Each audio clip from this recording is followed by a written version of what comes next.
नमस्कार सभी वीली भाई बहनों को।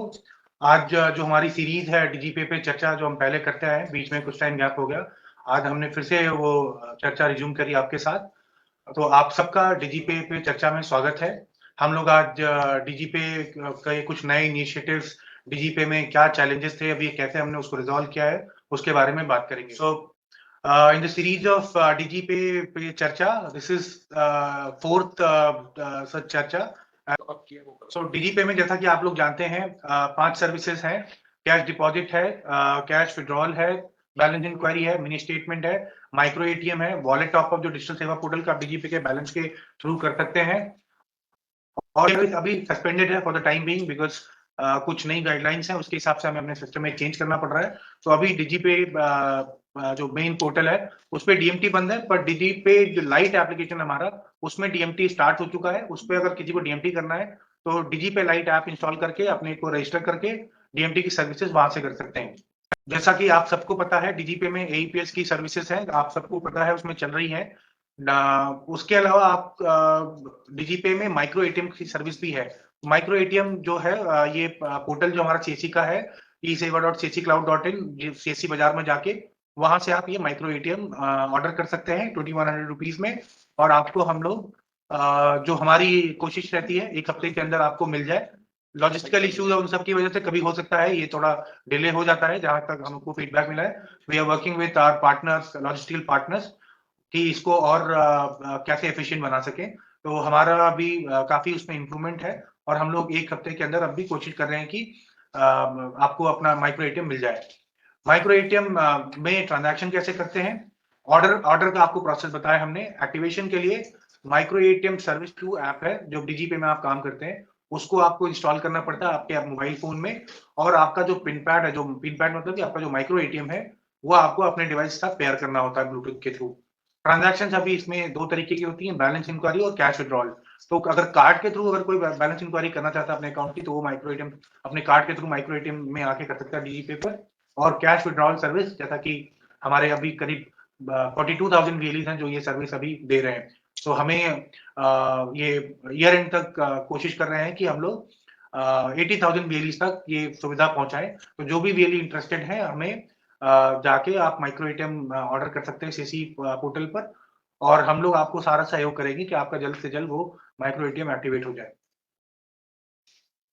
अब माइक्रो एटीएम में हमें कुछ कुछ सावधानी बरतनी पड़ती है। उसके लिए क्या करना है क्या नहीं करना है, क्योंकि बहुत सेंसिटिव इंफॉर्मेशन होती है कार्ड पे, इसलिए हम लोग ध्यान से करें। कस्टमर्स को भी बताएं कि अपना जो बेसिक जानकारी जो आरबीआई कहता है कि अब अपने पिन ना शेयर करें, किसी को पिन ना बताएं, अपना सीवीवी ना बताएं। तो ये चीजें हमें वीएलई को एजुकेट करना है, अपने कस्टमर को एजुकेट करना है, और हमें भी ध्यान रखना है कि ऐसा कुछ वायलेट ना करें। तो डूज क्या जो हमें बेस्ट प्रैक्टिस हमें करना चाहिए अपने सेंटर पे कार्ड ट्रांजैक्शन करते वक्त।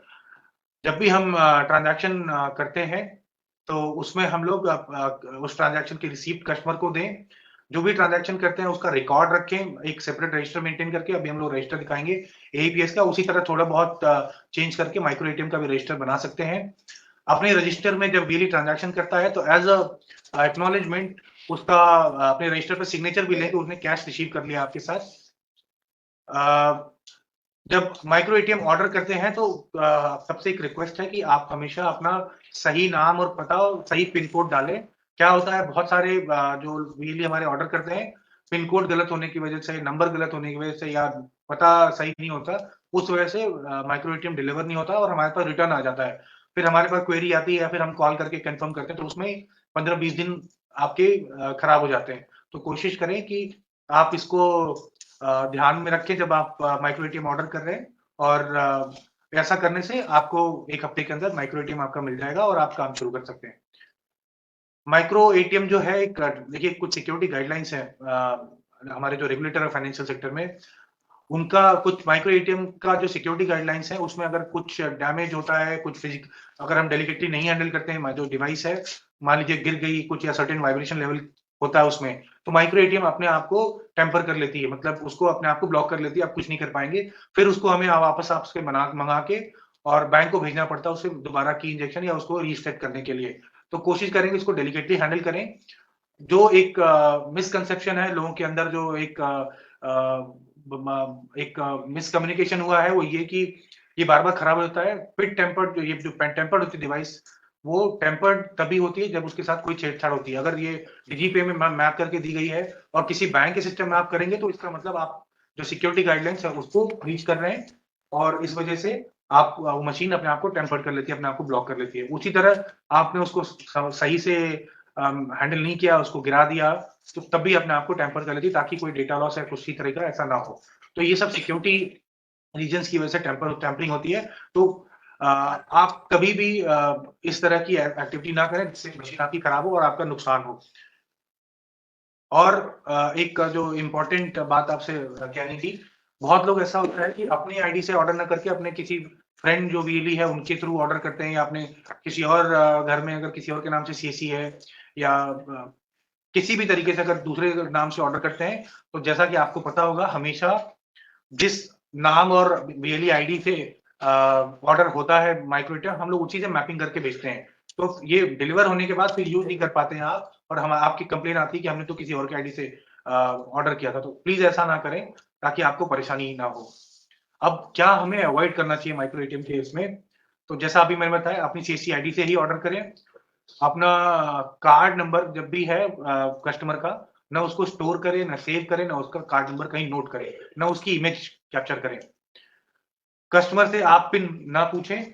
कस्टमर से आप जो माइक्रो एटीएम मशीन है, आप कस्टमर को दे दें ताकि वही पिन डालें। आप उससे पूछ के पिन ना डालें। ये पिन बहुत सेंसिटिव होता है, कभी कुछ फ्रॉड होता है तो आप पे ब्लेम आ सकता है। कोई भी वेली भाई बहन इस तरह की कोई एक्टिविटी ना करें जिससे उनकी इंटीग्रिटी पे कोई क्वेश्चन करे। अगर आपको ट्रांजैक्शन ब्लैंक मिलता है एटीएम में, तो उसके लिए 24 घंटे का इंतजार करें, क्योंकि स्टेटस अपडेट होता है बैकएंड पे। स्टेटस 24 घंटे के अंदर अपडेट हो जाता है। अगर नहीं होता है तो उस केस में 24 घंटे बाद ही कोई चार्जबैक या आर्बिट्रेशन या कोई डिस्प्यूट रेज करें।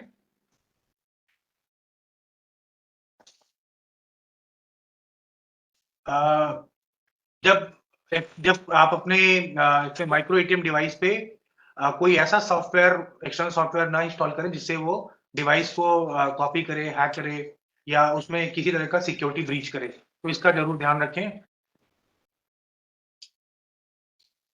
अपना जो डिवाइस है किसी और को यूज करने के लिए ना दें, क्योंकि आपके डिवाइस की जिम्मेदारी आपकी है।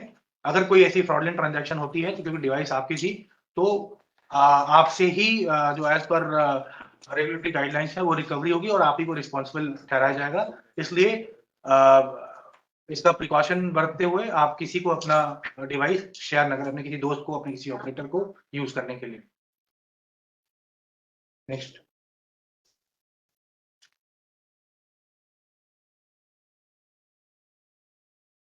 अब आते हैं एईपीएस कैश डिपॉजिट।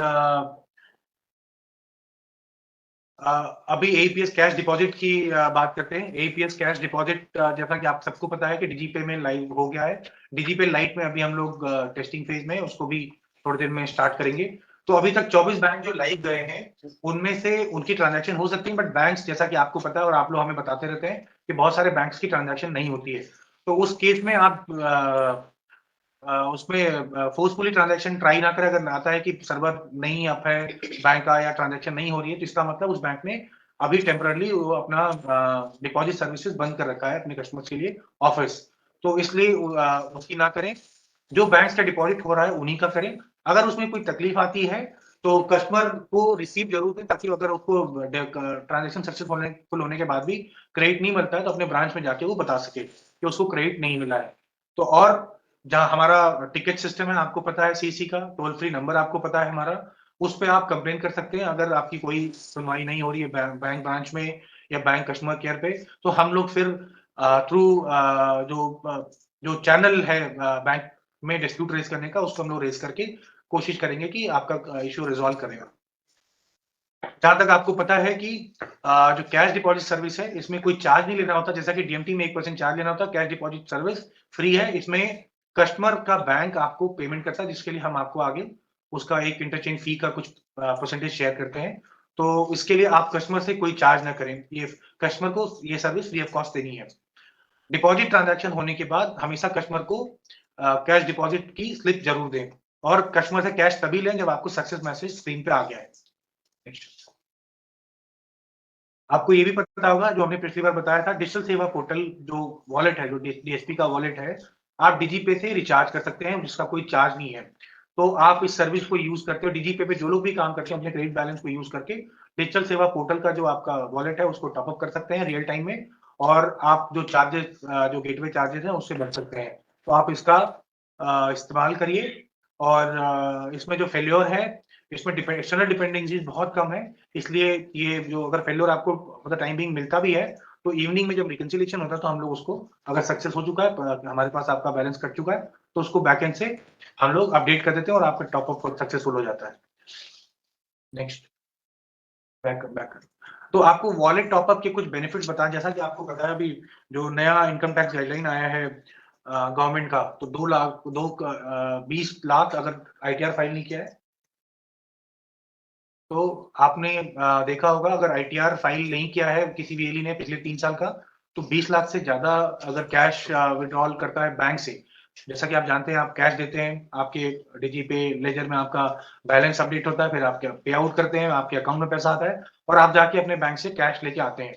अगर हमारा जो स्पॉन्सर बैंक है इंडसइंड बैंक, अगर वो नहीं है उसकी ब्रांच, तो आप किसी न किसी और बैंक से आपका अरेंजमेंट है जहाँ पे आप कैश निकाल के ले आते हैं।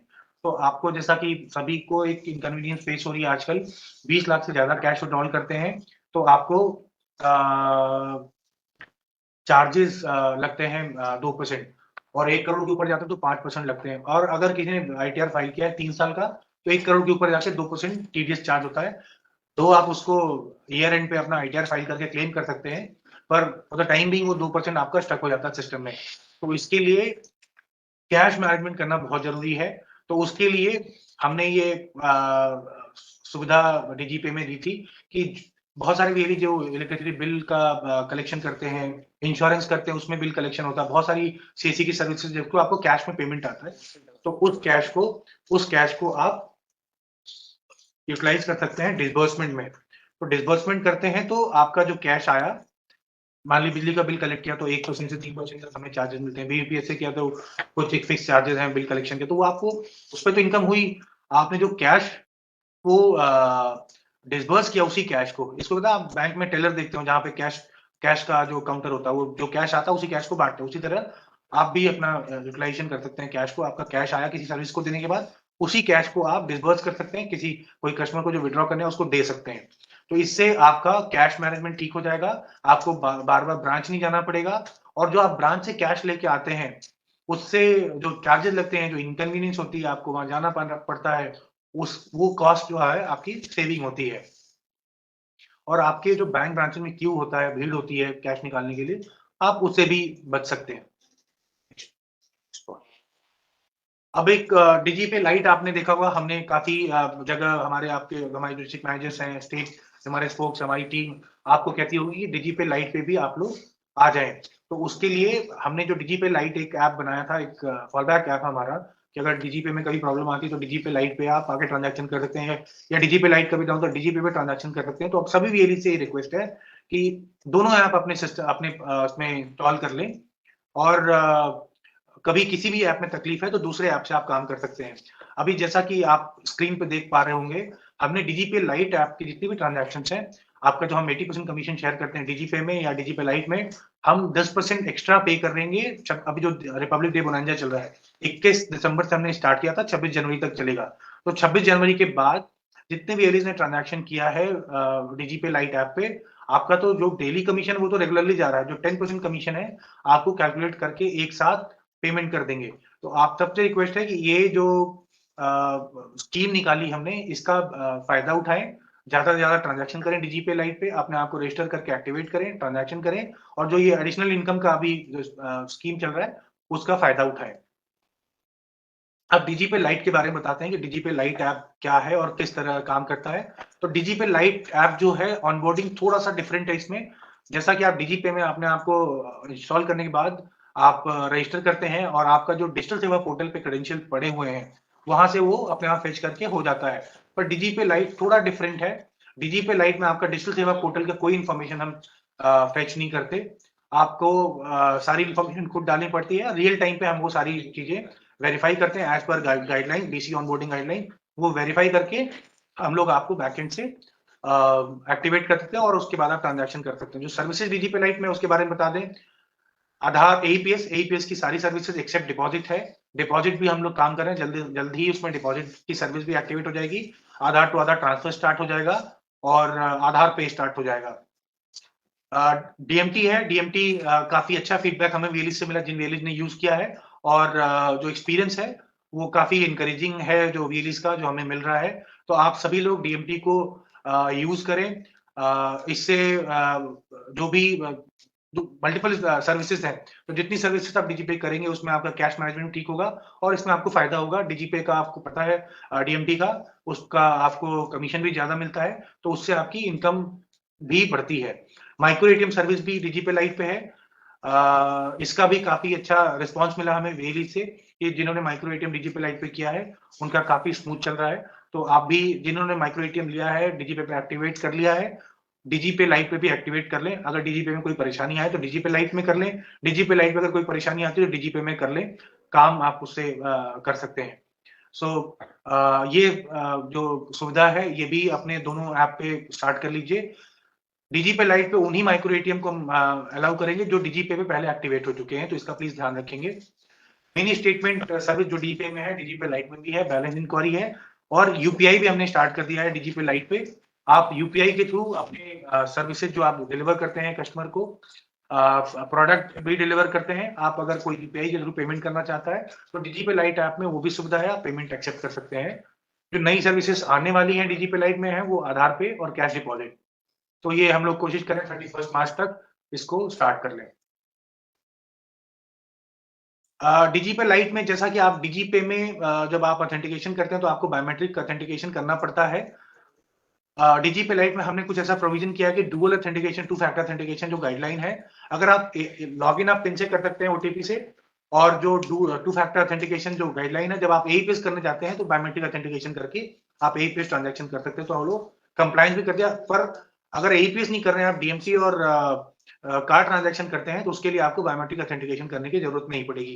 जो AEPS light DigiPay lite app है वो विंडोज और एंड्रॉइड दोनों प्लेटफॉर्म पे काम करता है। विंडोज में वेब वर्जन है इसका जो काम करता है, और एंड्रॉइड पे इसका क्लाइंट ऐप डाउनलोड करके आप कर सकते हैं। अभी हम लोग लिंक के थ्रू दे रहे हैं सभी वीएलिस को। डीजीपे लाइट ऐप से हमारी जो टीम की तरफ से एक मेल जा रहा है, उस लिंक पे आप क्लिक करके अपने आप को ऑनबोर्ड कर सकते हैं। एक ओटीपी, लॉगिन के टाइम एक ओटीपी की जरूरत होती है जो 24 घंटे के लिए वैलिड होती है अगर आप एक्टिव हैं तो। इसमें एक आईवीआर सपोर्ट सिस्टम है। आईवीआर मतलब कि अगर आपको कोई तकलीफ है तो उस पर डायल करके आप अपनी जो परेशानी है उस ऑप्शन को चूज करके अपना सोल्यूशन आप अपना सोल्यूशन सपोर्ट जो हमारा सिस्टम वो करेगा।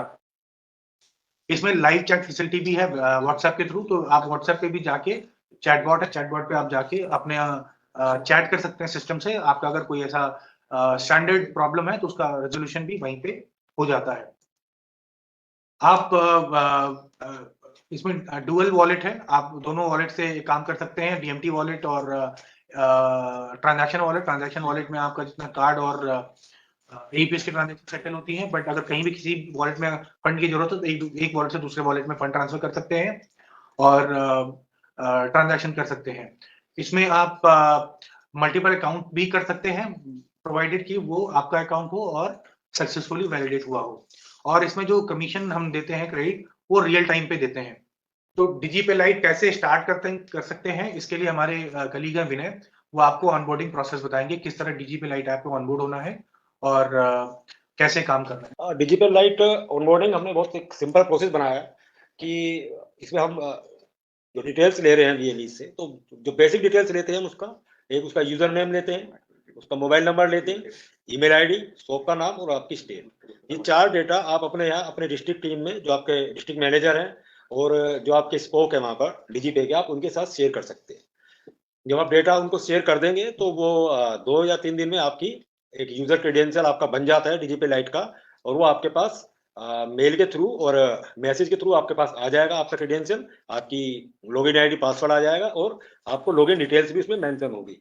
अभी बहुत से लोग लॉगिन डिटेल्स मांग रहे हैं कि लॉगिन कैसे करना है डीजीपे लाइट के ऊपर। तो आपके पास जो मैसेज आया है डीजीपे लाइट टीम की तरफ से, आप उस मैसेज या ईमेल को देखेंगे तो उसमें लॉगिन डिटेल्स पहले से दी हुई है। आप वहां पर जाकर आप क्लिक करेंगे तो आप रिडायरेक्ट हो जाएंगे सीधा लॉगिन पोर्टल पे।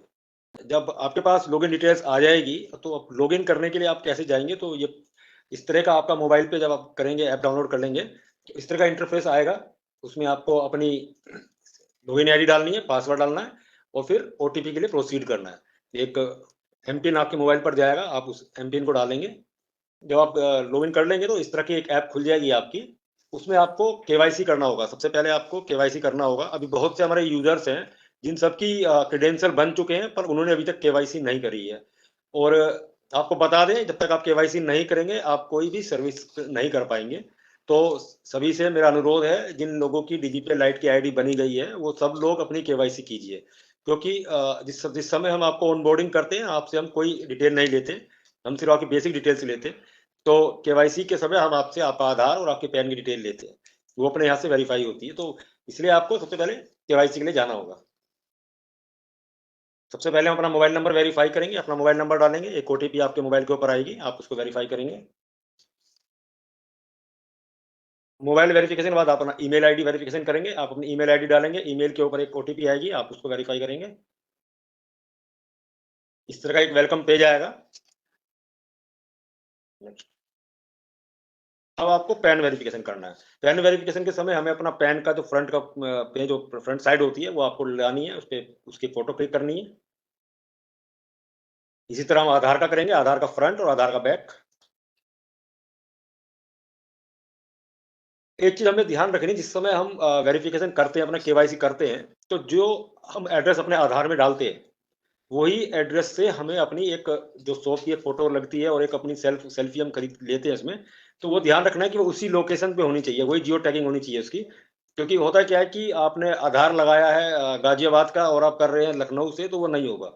आपको केवाईसी उसी लोकेशन से करनी होगी जिस लोकेशन पे आपने आधार दिया हुआ है। तो एक लाइव फोटो लेंगे, फिर अपनी शॉप की एक फोटो डालेंगे। तो जिस तरह शॉप की फोटो डालेंगे, तो ये हमें ध्यान रखना है हम उसी लोकेशन से करें। दूसरा, बहुत से लोगों को इसमें दिक्कत आती है कि हम नहीं का फोटो नहीं ले पा रहे।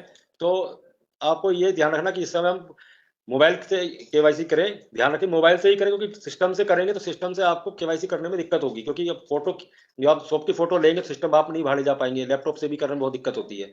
तो हम सभी अपने यूजर्स को भी यही बोलते हैं कि जिस समय केवाईसी करें तो केवाईसी एक बार मोबाइल से कर लें, क्योंकि आपको दुकान की फोटो खींचने में आसानी होगी और अपनी सेल्फी लेने में भी आसानी होगी।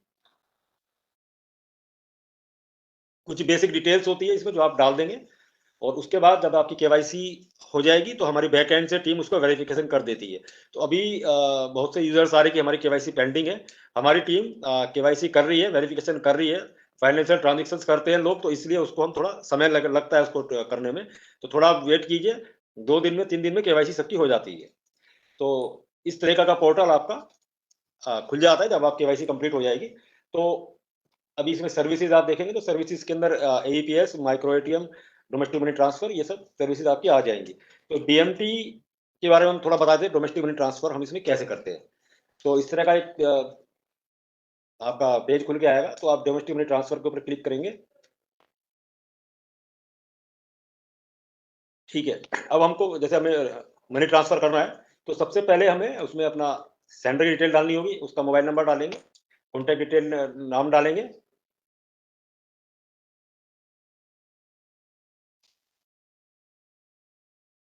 आपने रजिस्टर किया, सबसे पहले आपको रेमिटर को रजिस्ट्रेशन करना होगा, मतलब जो पैसा डालने के लिए आया है। आपने उनका नाम डाला, उनको रजिस्टर किया उनके मोबाइल से। उसके बाद आप बेनिफिशियरी ऐड करेंगे जिसको हम पैसा भेज रहे हैं। तो बेनिफिशियरी ऐड करने के लिए हम उसका बेनिफिशियरी का नाम डालेंगे, उसका आईएफएससी कोड, उसकी बैंक की डिटेल्स डालेंगे।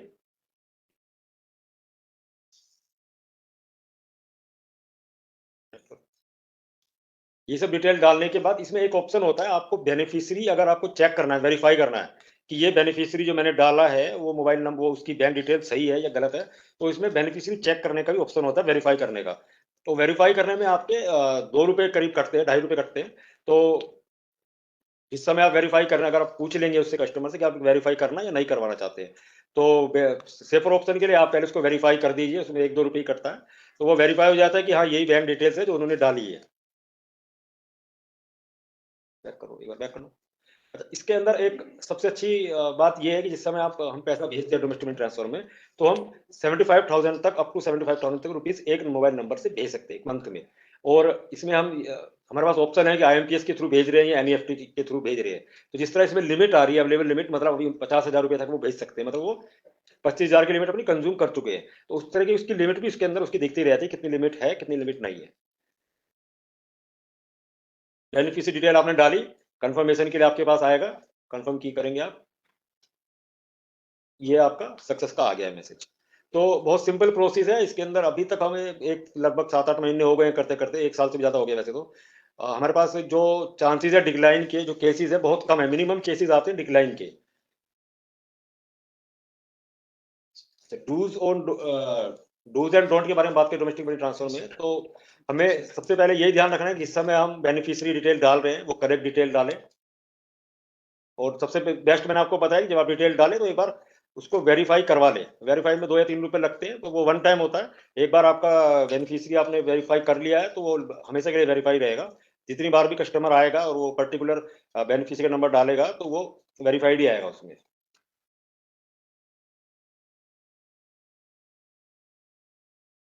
ठीक है, एक चीज हमें ध्यान रखनी, जैसा कि AEPS में भी पहले हम बताते हैं कि जो भी आप ट्रांजेक्शन करते हैं, कुछ भी ट्रांजेक्शन करते हैं, आप उसका लॉग जरूर मेंटेन करें, उसकी डिटेल्स मेंटेन करें अपने यहाँ, कोई बेनिफिशियरी कहाँ पैसा गया उस अपने पास मेंटेन करें, कि बाई चांस अगर ट्रांजेक्शन का रेस्पॉन्स नहीं आता है तो आप वेट कीजिए। ठीक है, और ये सब कभी कभी क्या होता है बैंक से रेस्पॉन्स होने में टाइम लगता है, तो इसे थोड़ा वेट कीजिए, जब रेस्पॉन्स आ जाएगा तो वो आप पैसा ले सकते हैं उनसे। कभी भी किसी से ओवरचार्ज मत कीजिए। जो हमने 1% हम बोलते हैं 1% ही कस्टमर से लीजिए, कोई ओवरचार्ज नहीं कीजिए। और हमेशा ट्रांजेक्शन के बाद ट्रांजेक्शन रिसिप्ट दीजिए उनको, वही मैंने बताया 1% से ज़्यादा आप नहीं लेंगे। और अगर ट्रांजेक्शन फेल है तो आप DMT के अगेंस्ट कोई कैश नहीं लेंगे कस्टमर। अच्छा, आप जो ये स्क्रीन पे 2 पोस्टर दिख रहे होंगे आपको। एक तो ये कि अभी जो कुछ रीसेंट फ्रॉड्स हो रहे हैं AEPS में अक्रॉस द इंडस्ट्री, बहुत सारी जगह पे आ रहे हैं फ्रॉड।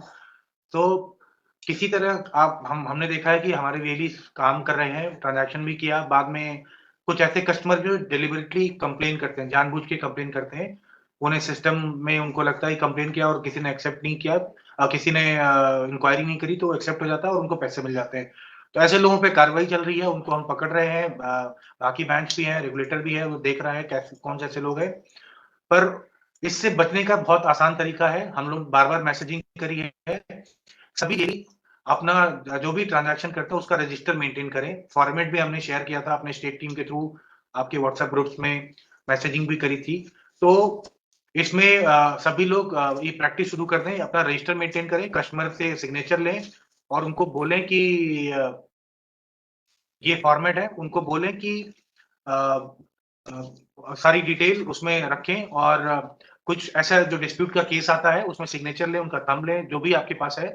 और अगर कोई डिस्प्यूट आपके पास जाता है तो वो रिप्रेजेंट करें। उससे हम लोग आपका जो डिस्प्यूट आया है आपके नाम पे कि आपके हमारे BC ने या हमारे VLE ने कैश नहीं दिया ट्रांजैक्शन के बाद, हम उसको डिफेंड कर सकते हैं, हमारे पास एक प्रूफ होगा और वो काफ़ी हेल्पफुल हम हमारे लिए और आपके लिए, दोनों के लिए रहेगा।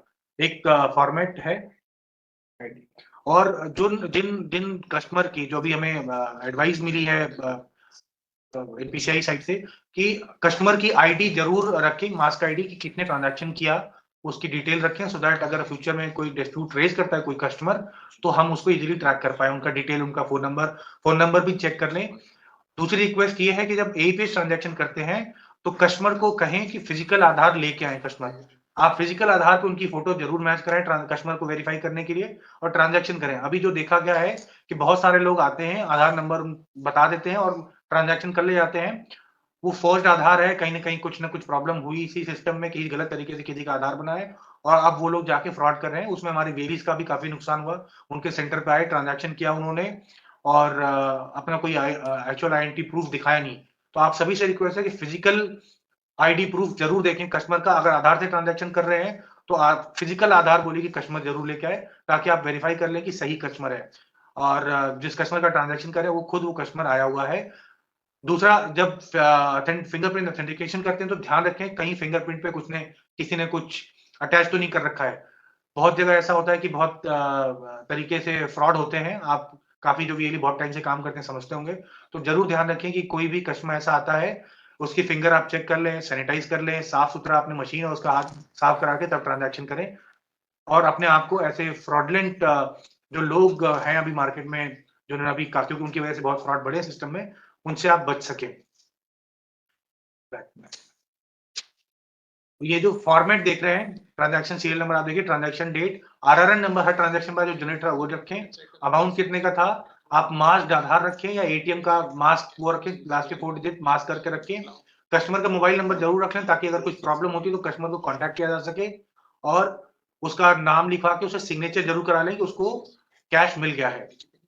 तो ये प्रैक्टिस सबको फॉलो करनी है। आगे से जो भी हमारे पास फ्रॉडलेंट कंप्लेंट्स आती हैं या चार्जबैक्स आते हैं, इसके लिए ये डिटेल हम आपसे जरूर मांगेंगे। तो इसके लिए हमेशा आप रखें, आप अपनी भी सहायता करेंगे, हमारी भी सहायता करेंगे डिस्प्यूट हैंडल करने में। ये सबसे सभी हमारे वीएलई भाई बहनों से रिक्वेस्ट है कि ये प्रैक्टिस आज से ही शुरू कर दें अगर नहीं किया है तो। अब डूज एंड डोंट्स बहुत सारे बताए, ये आप सबको पता है। कुछ चीजें मैं बता देता हूं, जैसा अभी बताया कि जब ट्रांजैक्शन करें अपनी डिवाइसेस साफ रखें, उसको सैनिटाइज करें। कोविड फिर से कहीं कहीं अभी आने लग गया है। आधार जो कस्टमर से है फिजिकल कॉपी देख के ट्रांजैक्शन करें, अगर कोई आधार नहीं दे रहा तो वीआईडी उससे पूछें, पर उससे जरूर चेक करें कि उसका डिटेल, उसके आधार पे उसका वीआईडी सब कुछ दिख रहा है। कस्टमर का नाम, कस्टमर का जो अकाउंट है उसके आधार से सीड होना चाहिए, वो ट्रांजैक्शन उसी से हो सकती है। अननेसेसरी अपना टाइम और अपना ट्रांजैक्शन बर्बाद ना करें। हमेशा कस्टमर को पता करें उनका कौन सा अकाउंट सीडेड है, किस बैंक में है, और तभी ट्रांजैक्शन करें। जब ट्रांजैक्शन करें तो ये इंश्योर करें कि आपके सिस्टम में आपका बायोमेट्रिक ढंग से लगा हुआ है, नहीं तो फेल्योर बढ़ता है तो आपके सिस्टम में भी वो इकट्ठा होता जाता है, और अगर कोई ट्रांजैक्शन आपको ढूंढनी है किसी वजह से तो आपको मिलती नहीं है, फिर आप लोग कंप्लेन करते हैं और हम लोग ढूंढ के आपको बताते हैं। तो उससे बचने के लिए ऐसी ट्रांजैक्शन जिसमें आप श्योर नहीं सक्सेसफुल होगी नहीं होगी, ऐसी ट्रांजैक्शन ना करें। पहले इंश्योर कर लें कि कौन सा अकाउंट लिंक्ड है कस्टमर का आधार से, और तभी ट्रांजैक्शन करें।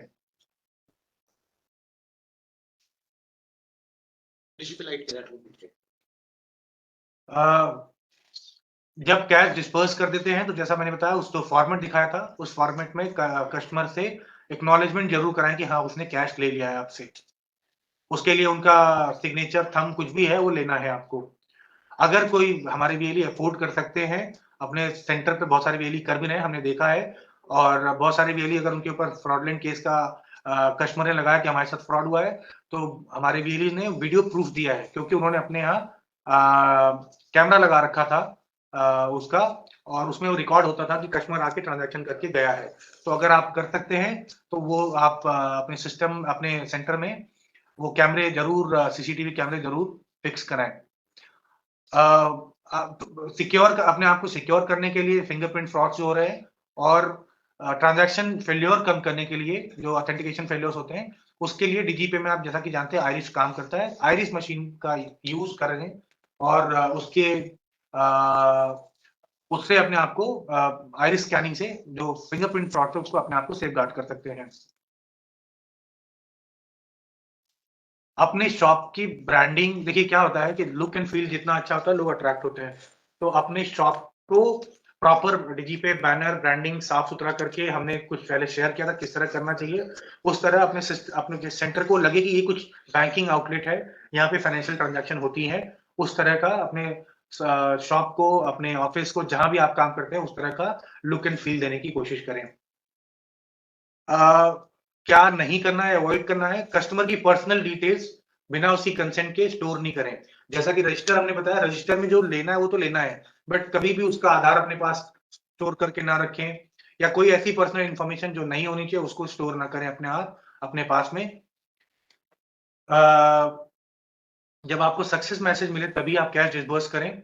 अगर ब्लैंक मैसेज फेलियर होता है तो आप ना करें। अगर किसी कारणवश अगर कस्टमर का अकाउंट डेबिट हो जाता है तो उसको कहें कि अपनी ब्रांच में जाके अपनी ट्रांजैक्शन स्लिप के साथ कंप्लेन करें।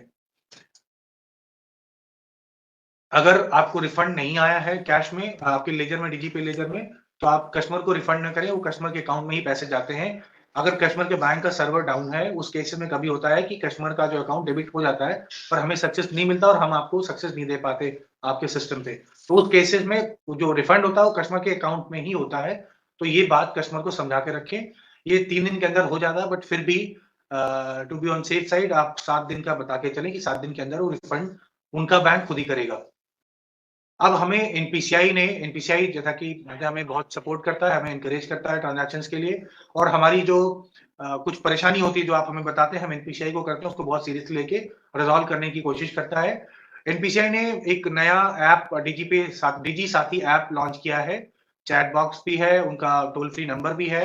डिजिटल पेमेंट में किसी कस्टमर को कोई तकलीफ होती है तो उस इन नंबर्स पे एनपीसीआई से चैट कर सकता है, टोल फ्री नंबर पे बात कर सकता है, उनका डिजी साथी ऐप डाउनलोड करके उसमें अपनी कंप्लेंट्स डाल सकता है, उनसे जानकारी डिजिटल पेमेंट की ले सकता है। तो हम सभी वीएलई से एक रिक्वेस्ट है, ये हम अभी क्रिएटिव बना के देंगे, सभी वीएलई जो लोग डिजी पे करते हैं अपने सेंटर पे ये कहीं बैकग्राउंड में लगा दें, सो दैट आपके यहाँ जो लोग हैं वो अवेयर रहें डिजिटल ट्रांजैक्शन, डिजिटल पेमेंट्स के बारे में, और किसी फ्रॉडलेंट एक्टिविटी से अपने को सेफगार्ड कर सके, अपने को बचा सके, क्या नहीं करना चाहिए, क्या करना चाहिए, वो सब चीजें इस पे जानकारी मिलेगी। नेक्स्ट, ये उनका ऐप है डिजी साथी ऐप, इसका आप उस पर चैट भी कर सकते हैं उनके साथ। तो ये डिजी साथी ऐप डाउनलोड करके इसकी जानकारी ज्यादा से ज्यादा आप ले सकते हैं। ये डिजी साथी हेल्पलाइन नंबर जैसा कि मैंने बताया 24/7 है, आपको डिजिटल पेमेंट जितनी भी होती है उसमें एपीएस भी आता है, अगर कोई तकलीफ है तो यहाँ भी आप बात करके उनको बता सकते हैं कि क्या तकलीफ आती है। सो बेस्ट प्रैक्टिसेस की बात करें, बहुत सारे वीएलईज की स्टोरीज हम लोग पब्लिश करते रहते हैं अपने ट्विटर हैंडल्स के थ्रू, फेसबुक पे बहुत सारे हमारे स्टेट रिकॉग्नाइज करते हैं, बताते हैं। तो जो बेस्ट प्रैक्टिसेस है, बहुत सारे वीएलई कुछ कुछ ऐसा करते हैं जैसे उनके सेंटर पे फुटबॉल बढ़े, उसके लिए और वो फाइनेंशियल सर्विसेज डीजीपे के थ्रू कर पाए, कैश मैनेजमेंट ठीक से कर पाए। इसके लिए आप हमारा ट्विटर हैंडल, हमारा फेसबुक पेज फॉलो करें, उस पर आप देखेंगे हम लोग ऐसी जो बेस्ट प्रैक्टिसेस हैं वो शेयर करते रहते हैं, तो उससे आपको भी क्लू मिलेगा और आप को अच्छे जो है उसको अपने यहाँ रेप्लिकेट कर पाएंगे। अब बेस्ट प्रैक्टिस में ब्रांडिंग है, बहुत लोगों ने अच्छी ब्रांडिंग कर रखी, साफ सुथरा रख रखा अपने सेंटर को, एक बैंकिंग आउटलेट जैसा लुक दे रखा है, ताकि लोग वहां पे अपने आप को वो समझ पाए कि यहाँ पे बैंकिंग सर्विसेज दी हैं, एक स्टैंडर्ड जो बैंकिंग सर्विसेज देने का बैंक्स ने सेट रखा, प्राइवेट बैंक्स ने कर रखा है, वो मैच करते हैं और एक अच्छा एम्बियंस मिलता है कस्टमर्स को अपना आप सर्विसेज अवेल करने के लिए। सर्विसेज की बात करें तो सर्विसेज अगर आप अच्छी देते हैं, जैसा कि मैंने पिछली बार बताया था, हमारे कुछ वीएलईज हैं जो बहुत अच्छा काम कर, उन्होंने काउंटर बना रखे हैं, बहुत सारे वीएलईज हैं जो कस्टमर्स का फोन नंबर उनके पास, कस्टमर्स पहले ही पूछ लेते हैं उनके पास कैश है क्या, कितने बजे आए, बता देते हैं इतने बजे आए, तो उनको अननेसेसरी हैसल नहीं होता, कस्टमर आता है आराम से बैठता है, ट्रांजैक्शन करता है। बहुत सारे वीएलईज ने पानी की गर्मियों में, जैसे राजस्थान में देखा, एमपी में या नॉर्दर्न पार्ट में गर्मियों में बहुत गर्मी होती तो प्याऊ की व्यवस्था कर रखी है। वीएलईज जिन्होंने कुछ अच्छी सर्विसेज देते हैं, ठंडियां हैं तो लोगों को चाय पानी की व्यवस्था कर रखी है, आके थोड़ा सा लोग कंफर्टेबल फील करें, अलाव जला रखा है गांव में, लोग आके बैठे बात करें। तो ये जो लोग आते हैं, बैठते हैं, आपकी सर्विसेज के बारे में जानते हैं, तो ये फाइनेंस डीजी पे ही नहीं, आपकी और भी बहुत सारी सर्विसेज है जिसके बारे में आप उनके चर्चा कर सकते हैं, उनको बता सकते हैं, और जब उनको पता चलेगा तो आपको पास वो सर्विसेज के लिए आएंगे। डिजिटल सेवा पोर्टल रिचार्ज, जैसा कि मैं बताया, कैश मैनेजमेंट के लिए अगर आपका बैलेंस है तो आप जाके अकाउंट से जो आप डिजिटल सेवा पोर्टल चार्ज करते हैं, कुछ चार्जेस लगते हैं गेटवे के, अगर आप डीजी पे से करते हैं तो दैट इज टोटली फ्री, आपको कहीं जाना नहीं है, आपका बचत होती है गेटवे चार्जेस से, इंस्टेंट रिचार्ज होता है, फेल्योर बहुत कम है, तो इसको यूज करें। डीजी पे जो वॉलेट टॉपअप वाला सर्विस है, कैश जो आता है दूसरी सर्विसेज से, बहुत सारे वीएलई जो ऐसी सर्विसेज देते हैं जिससे उनको कैश इन्फो होता है, उस कैश को वो लोग डिसबर्स करते हैं, सो दैट कैश मैनेजमेंट उनका ठीक होता है, उनको बार बार ब्रांच में जाना पड़े, जैसा कि मैंने अभी पहले भी बताया। जहां बहुत सारे वीएलई ऐसे हैं जो लोकल ब्रांचेस में अपनी रिलेशनशिप है, हमसे सर्टिफिकेट लिया उन्होंने, वीएलई हैं जो दिया गया था, हमने उन वीएलई जगह जेन्युइनली काम करे तो उन वीएलई को सर्टिफिकेट भी दिया, वो ले जाके ब्रांच से उन्होंने एज अ बीसी एग्जाम्पशन लिया हुआ है, ब्रांचों ने बहुत जगह दिया हुआ है, तो उनको जो टीडीएस का इशू है वो अपने आप रिजॉल्व होगा। तो ये जो प्रैक्टिसेस है जो हमें पता चलती फील्ड से हम आपके साथ शेयर करते हैं, आपको एडवाइस करते हैं आपको क्या करना चाहिए, तो आप सभी फॉलो करें इसको। एक और चीज बताना था आपको, अभी कुछ क्वेरीज आ रही थी हमारे कमेंट सेक्शन में, तो रजिस्ट्रेशन कैसे है, अभी ओपन रजिस्ट्रेशन नहीं है, आप अपने डीएम्स को अपनी डिटेल दे दें कि आपको डीजी पे लाइट पर रजिस्टर करना है, वो लोग एक एक्सेल फॉर्मेट है, उस फॉर्मेट में डिटेल भर के अपने स्टेट्स को देते हैं, वो लोग वेरीफाई करके हमें दे देते हैं और हम लोग आपका वाइट लिस्टिंग कर देते हैं, उसके बाद आपको लिंक जाता है, उस लिंक पे आप लोग क्लिक करके अपने आप को रजिस्टर कर सकते हैं, केवाईसी कर सकते हैं। एक आईबीआर नंबर भी डीजी पे लाइट का 8069649701 अभी स्क्रीन पे अगर शेयर कर सकते तो वो कर देंगे। तो ये IVR पे कॉल कर, अगर कोई तकलीफ होती है तो कॉल कर लें। KYC जो होती है वो T+1 पे होती है, और ये जो यूपीआई हमने शुरू किया है, हमें पता चला है कुछ VLE DMT ट्रांजैक्शन पे यूपीआई से पेमेंट लेते हैं, तो ऐसे लोग करेंगे तो हम उनका यूपीआई डिसेबल कर देंगे, क्योंकि अगर कोई कस्टमर यूपीआई कर सकता है तो वो DMT की उसे जरूरत नहीं है। ये DMT हमारे उन कस्टमर उस सेगमेंट के लिए है जो लोग अर्बन एरिया में काम करते हैं या कहीं माइग्रेंट लेबर की तरह काम करते हैं, उनको अपने घर वालों को पैसा भेजना पड़ता है, वो कैश लेके आते हैं, कुछ फी पे करते हैं और ट्रांजैक्शन करते हैं। अगर यूपीआई कर लेते होंगे तो उन्हें हमारी जरूरत नहीं होगी।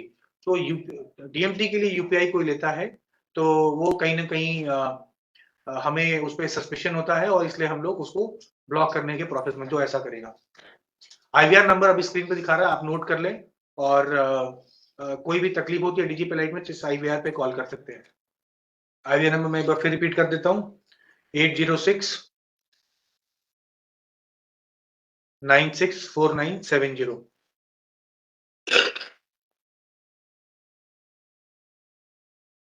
ये सभी लोग नोट कर लें, DigiPay लाइट पे इस IVR के थ्रू। DigiPay का आपको टोल फ्री नंबर आपको पता है, आप CSC टोल फ्री नंबर पे कॉल करके, और हमने एक अभी नया शुरू किया है DigiPay का टेक्निकल हेल्प डेस्क, वो उसका हमने अपने ट्विटर के थ्रू, CSC SPV के थ्रू आपके साथ गया होगा। आप उन नंबर्स पे कॉल करेंगे, DigiPay में कोई टेक्निकल इश्यू है तो एक specialized technical support help desk है DigiPay के लिए, बैंकिंग सर्विसेज के लिए। उस पर आप कॉल करके अपनी जो भी टेक्निकल प्रॉब्लम्स हैं उस वहां से आप रिजॉल्व करा सकते हैं। बाकी समस्याओं के लिए आप हमें टिकट रेज कर सकते हैं, और उस टिकट पे हम लोग, जैसा कि आपको बताता, 3 दिन के अंदर आपको रिस्पॉन्ड करते हैं, आपको आपकी जो भी प्रॉब्लम है उसको सॉल्व करने की कोशिश करते हैं। तो ये जो हमारे हेल्प डेस्क नंबर्स हैं, उस पे आप कॉल करें, टिकट रेज करें अपनी परेशानियों के लिए, हम रिजॉल्व करने की कोशिश करेंगे।